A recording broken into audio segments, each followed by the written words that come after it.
This is Scary Terry's Saturday Nightmare from Rock 94.7. Welcome to 13 Questions on Scary Terry's Saturday Nightmare. Tonight's guest is Aaron Smith, rhythm guitarist for Seven Horns, Seven Eyes. These guys created quite a buzz with a self-released EP in 2006. Now their debut full-length album, Throes of Absolution, is due to hit stores on April 24th. Aaron, welcome to the show. Hey, thanks for having me. Now, Aaron, you guys created quite the buzz with your debut EP and the Convalescence single. How much pressure did that contribute to the creation of Throes of Absolution?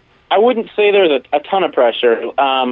Like the debut EP, being that it's a few years removed from the full length and kind of our new stuff, like there was kind of like a couple lineup changes that we went through, and I don't know. I think by the time that we were ready to start thinking about writing stuff, you know, beyond that original EP, like the band had changed enough and our tastes had changed enough that we really sort of almost just started from scratch, you know.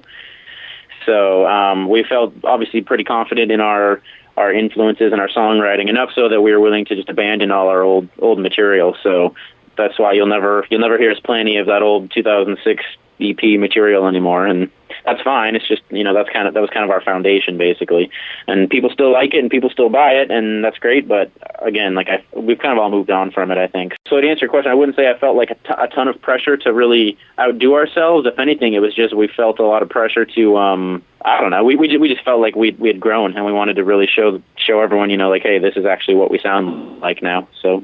Aaron, you guys managed to score a guest appearance from Nevermore's lead guitarist, Wisconsin native Jeff Loomis, on your album. Now, your history with Loomis goes back a bit further than that, though. How'd you guys meet up? A friend of mine that I think I first met him when I was about 15, so, you know, 10, 11 years ago. A friend of mine, basically, he started working at different venues around Seattle, you know, started running monitors, and then eventually became, like, front-of-house sound guy, and so there was, I believe it was like a Sanctuary DVD filming or something like that. I would have to ask my friend. I don't remember exactly what it was, but I think it was something like that. And so Jeff was either involved with it, or at least he was hanging around for it at the time. And so my friend working at that venue, he sort of, you know, struck up a relationship with Jeff and got to know him a bit throughout that whole process. So a couple years after that, I believe, is when I first met Jeff. And so Jeff was basically wanting to sort of upgrade his home recording studio, like all the gear he used to just demo new songs and stuff. He was just kind of, he wanted to step up to the modern world, you know. He wanted to use Pro Tools, and he didn't want to use like all this crappy old school gear that he'd been using since the early 90s. So my friend, knowing that I had some recording knowledge and recording background and stuff, he called me up one day just randomly, and he was like, hey, so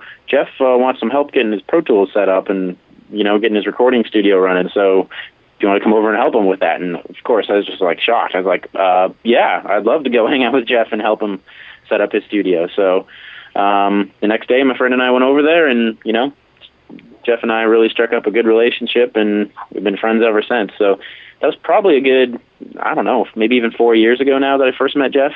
So, aside from a bit of touch-up work from some other professionals, you've handled the production for all of Seven Horns, Seven Eyes releases.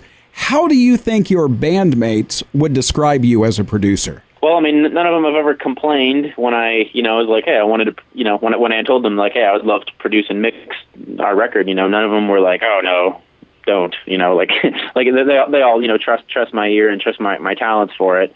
And then I don't know, like, that's actually a good question. I've never asked them to describe what I'm like to work with, but I would say, you know, I have the same work ethic that I do with any other artist. You know, if someone is playing their part crappy or they didn't get the take right, I have no problem telling them it sucked and just, you gotta do it again, you know. I mean, of course, I try to keep a nice atmosphere in the studio, but I'm gonna be honest, you know, if someone lays down a bad take, nope, throw it away, do it again. So I would probably say they would describe me as being, I don't know, maybe perfectionist, I guess, just because, you know, to get a good record, you gotta have good takes. Sort of demanding, but I would hope that they respect that too, of course, you know, because no one wants to be lazy in the studio. Demanding but fair. Does that sound right? Yeah. I mean, I know the end product. I have an idea in my mind of what it needs to be, and so everyone's performances need to measure up to that. So I just got to do what I got to do to make sure we achieve that goal, you know. You also produced Jeff Loomis's latest solo album, which we've been enjoying the hell out of that on Scary Terry's Saturday Nightmare. As the producer of it, what's your favorite cut from that album? Oh, man. That's really hard to say because I there's certain attributes of every song on the record that I really like, but I guess if I was going to pick one, I would probably say Surrender, the song that Eson did guest vocals on. Like going into the album, we didn't have plans for Eson to be a part of it. Like we had plans for Christine Rhodes to do like singing, which obviously she did, but just kind of during the recording, like, I don't know, Jeff and I introduced him to this band called Leprous. I think they're from Norway, and it's kind of proggy, sort of. It's not too terribly heavy, but it's really good, like smartly written stuff. And so Leprous is actually Eson's backing band, I believe. When Eson goes out and plays like Eson shows, those are the guys who play all the other instruments behind him. And so I introduced Jeff to Leprous, and he loved it, and then we got talking about Eson, and I don't even remember exactly how the conversation came about, but we just started thinking, like, man, this song, Surrender, this would be rad with some vocals. Like, who could we have? And eventually the name Eson popped up, and, like, Eson, turned out to be a big fan of Jeff's, and it was pretty easy to get it together. Like, Eson records bands as well, so he just recorded the vocals himself, and we gave him a lot of freedom to just write all his own lyrics, write all his own parts, and obviously we wanted him to do vocals because, we trusted his ear for doing that. So we didn't really want to give him any strict guidelines, like, hey man, here's exactly what you have to do. We just kind of let him express himself, and like, I love what he did. And as soon as the tracks came back, Jeff and I were both really blown away by it. So I'd say that's probably my favorite, just because Eson is a legend, so being able to work with him is cool. And, there's actually like a short section on that song that I helped Jeff write too. There's a couple spots throughout the record that I helped Jeff write, like when it was getting crunch time and we had the sessions coming up in a couple weeks, and Jeff was still second guessing some of the structures of this and that. So I contributed a bit to that song as well. So I think that song is just really awesome, and I'm very proud of it. You're listening to 13 Questions on Scary Terry's Saturday Nightmare. Scary Terry's Saturday Nightmare is a 3-hour metal show that's heard every single Saturday night between 9 and midnight Central Standard Time on Rock 94.7, 102.9 in Central Wisconsin, and worldwide online at rock947.com. Our interview with Aaron Smith of Seven Horns, Seven Eyes continues. You guys hail from Seattle. We just mentioned that Jeff Loomis is originally from Menasha, Wisconsin. Now you guys have former Green Bay Packers backup quarterback Matt Flynn playing for the Seahawks. You guys also snagged Mike Holmgren from us back in the day. Now, Aaron, it's time. You need to confess. You Seattleites have some sort of invasion of the Wisconsin body snatchers thing going on, right? I don't know, I guess. I mean, if we do, I'm not personally in on it, but I don't know. Now, at the moment, you guys are doing a run of tour dates out west. Now, do you have plans to hit the rest of the U.S., maybe stopping by Wisconsin so you can steal more of our citizens? Is that in the works? This first run is happening in about a month, but we're not going any further east than New Mexico, Arizona area. So in early mid-July, we're going out again, actually, and this will be a more substantial tour.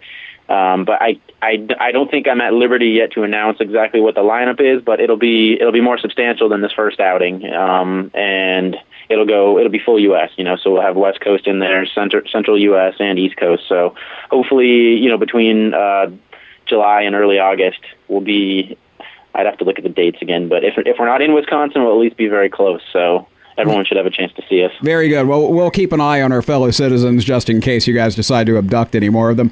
Now, Aaron, your brother Brandon plays bass in the band. Is working with family everything it's cracked up to be? I actually think, I don't know, I don't dislike working with family. Originally, our singer was we have a different singer now than we did when we first started recording Throes of Absolution, but our singer was the drummer's brother as well. Is the drummer's brother, but he's not in the band anymore, if that makes sense. So originally we had two sets of brothers within the band. Right now it's just one. Right now it's just me and my brother, as you said. But I don't know. I think it actually, there hasn't been any crazy conflicts. He and I get along pretty well in general. And even if we do sort of raise our voices with each other sometimes, it's the kind of thing where 5 seconds later we just both forget that it even happened. There's no deep-seated ill will towards each other or anything like that. We have a good relationship. So. If anything, in the studio, when I was talking about earlier, how I have to be kind of demanding with people and make them do takes over and over and over until they get it right. If anything, being that he's my brother, I already know how he's going to react. I already know what our relationship's like. So it just makes it even easier to be like, hey man, you can do it better. That sucked. Do it again. So, I I can't think of any real big downside, to him being in the band, and it's also really cool being able to make music with him. So there's not going to be any moment on stage where he swings his bass at you and screams, "Mom always loved you best." We're not going to have any of that, right? No, I don't think that would happen. Okay. That would be pretty hilarious, though. I'll make sure we get it on YouTube. Absolutely.